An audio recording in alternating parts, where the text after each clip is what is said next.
OP Sharma की ओर से आप सभी को नमस्कार। नूतन सत्र में आप सभी का स्वागत है। आज हम प्रथम पाठ सुभाषितानी का वाचन करेंगे।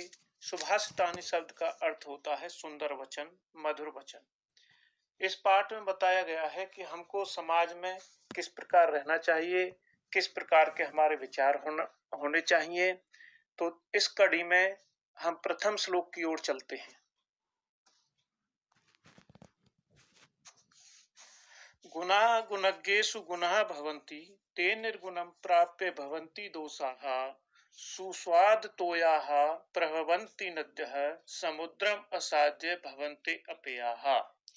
इस श्लोक का अर्थ होता है कि जो गुणा गुणज्ञेषु गुणाः भवन्ति, कि जो गुण गुणी व्यक्तियों में होते हैं अर्थात सज्जन व्यक्तियों में होते हैं तो वे गुण ही बने रहते हैं। ते निर्गुणम, ते माने उन सब गुणों को, प्राप्य भवन्ति दोषाः, यदि उन सब गुणों को निर्गुण व्यक्ति प्राप्त करता है तो वे गुण दोष बन जाते हैं। देखिए, बड़ा सुंदर उदाहरण दिया है कि जिस प्रकार सुस्वाद तोयाः प्रभवन्ति नद्यः समुद्रम असाध्य भवन्ति अपेयाः, जिस प्रकार स्वादिष्ट पानी वाली नदियां, जल वाली नदियां होती हैं, बहती रहती हैं, वे जब सब नदियां जाकर के समुद्र में मिल जाती हैं तो वह पानी पीने योग्य नहीं रहता है, अर्थात वह पानी अपेय, अपवित्र हो जाता है। उसी प्रकार जो गुण होते हैं, गुणवान व्यक्तियों में गुण बने रहते हैं और निर्गुणों के पास जाकर अर्थात दुर्जन लोगों के पास जाकर के वे गुण दोष बन जाते हैं। साहित्य संगीत कला विहीनः साक्षात् पशु पुच्छ विषानहीनः तृणं न खादन्नपि जीवमानः तद भागधेयं परमं पशुनाम।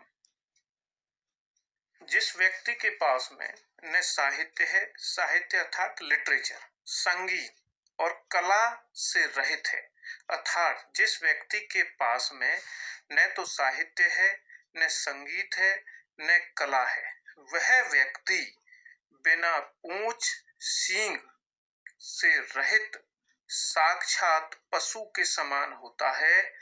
ऐसा व्यक्ति घास न खाते हुए भी जीवित रहता है। यह तो उन पशुओं के लिए परम सौभाग्य की बात है। अर्थात जिस व्यक्ति के पास में न साहित्य है, न संगीत है, न कला है, ऐसा व्यक्ति पशुओं के समान होता है और वह उस मनुष्य रूपी पशुओं के लिए परम सौभाग्य की बात है। अब हम श्लोक नंबर 3 की ओर चलते हैं।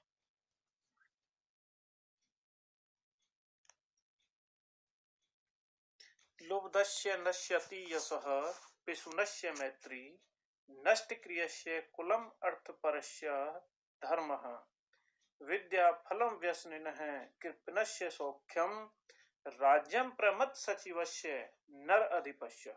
अर्थात लोभी का यश, चुगलखोर की मित्रता, निकम्मे का कुल, स्वार्थी व्यक्ति का धर्म, बुरी लत वाले व्यक्ति का विद्या का फल, कंजूस व्यक्ति का सुख और जो आलसी उन्मत्त व्यक्ति मंत्री वाले राजा का राज्य नष्ट हो जाता है। अर्थात कहा गया है कि लोभी व्यक्ति का यानी लालची व्यक्ति का यश समाप्त हो जाता है, चुगलखोर व्यक्ति की मित्रता नष्ट हो जाती है, निकम्मे का अर्थात नालायक का कुल समाप्त हो जाता है, स्वार्थी व्यक्ति का धर्म नष्ट हो जाता है, बुरी लत वाले व्यक्ति का विद्या का फल नष्ट हो जाता है, कंजूस व्यक्ति का सुख और आलसी मंत्री वाले राजा का राज्य नष्ट हो जाता है। अर्थात हमें समाज में इन सब बुरी आदतों को छोड़ देना चाहिए। अब हम श्लोक नंबर 4 की ओर चलते हैं।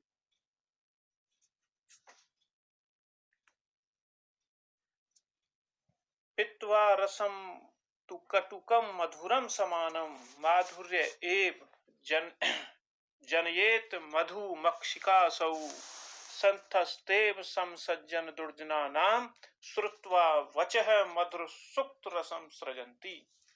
अर्थात पित्वा रसम तु कटुकम मधुरम समानम माधुर्य एव जनयेत मधुमक्षिका असौ।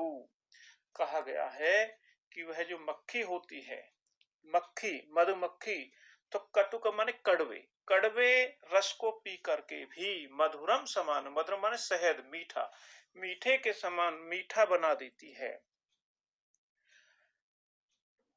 उसी प्रकार संथस्ते, संथस्ते माने सज्जन लोग, जो सज्जन लोग होते हैं, सम सज्जन दुर्जन नाम, दुर्जन माने दुष्ट, दुष्ट व्यक्तियों के वचनों को सुनकर भी वह उनकी जो बोली होती है, जो वाणी होती है संत व्यक्तियों की, वह शहद के समान मीठी होती है, मधुर होती है। अर्थात वह मधुमक्खी कि कहा गया है पित्वा रसम तु कटुकम मधुरम समानम माधुर्य एव जनेत मधुमक्षिकासौ।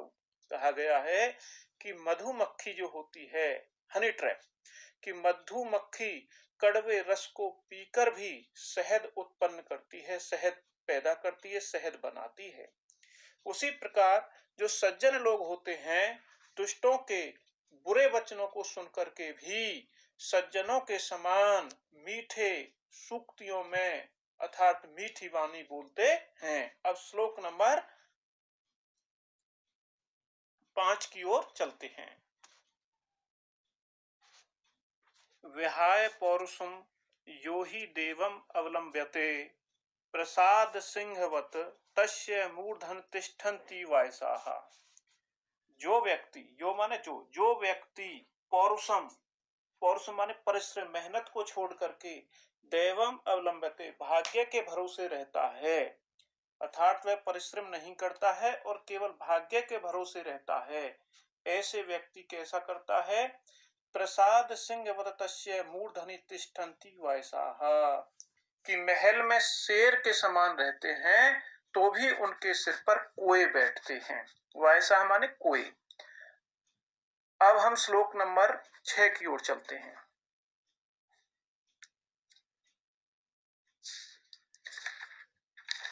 पुष्प पत्र फल छाया मूल वलकल दारु भी धन्या महिरुहा येषां विमुख यान्ति न अर्थनः।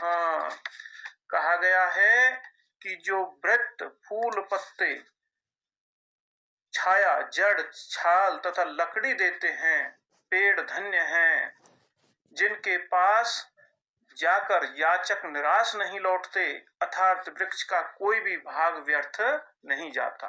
कहा गया है कि पुष्प पत्र फल छाया मूल वलकल दारु भी धन्या महिरोहा येषाम विमुख यन्ति न अर्थनः।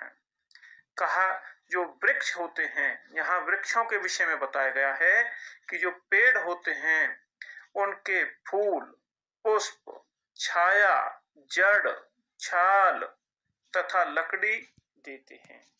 धन्य है ये वृक्ष जिनके पास याचक कभी निराश होकर नहीं लौटते हैं, अर्थात वृक्ष का कोई भी भाग व्यर्थ नहीं होता है, इसलिए हमें वृक्षों की पूजा करनी चाहिए। अब हम श्लोक नंबर 7 की ओर चलते हैं।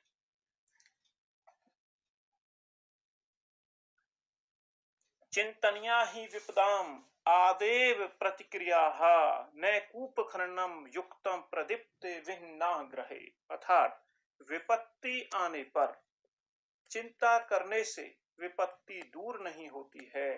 जिस प्रकार घर में आग लगने पर कुआं खोदने का कोई लाभ नहीं होता, अर्थात विपत्ति का उपाय पहले से सोच लेना चाहिए। क्या कहा है कि चिंतनिया ही विपदाम आदे प्रतिक्रियाः न कूप खननम युक्तम प्रदीप्ते विह्नाः ग्रहे, कि विपत्ति आने पर चिंता दूर नहीं होती है। जिस प्रकार घर में आग लगने पर कुआं खोदने का कोई लाभ नहीं होता, अर्थात विपत्ति का उपाय पहले ही सोच लेना चाहिए, इसी में हम सबका कल्याण होता है। अब धन्यवाद। ये पाठ आज का यहाँ पर समाप्त करते हैं। अगली कक्षा में हम अभ्यास कार्य करवाएंगे।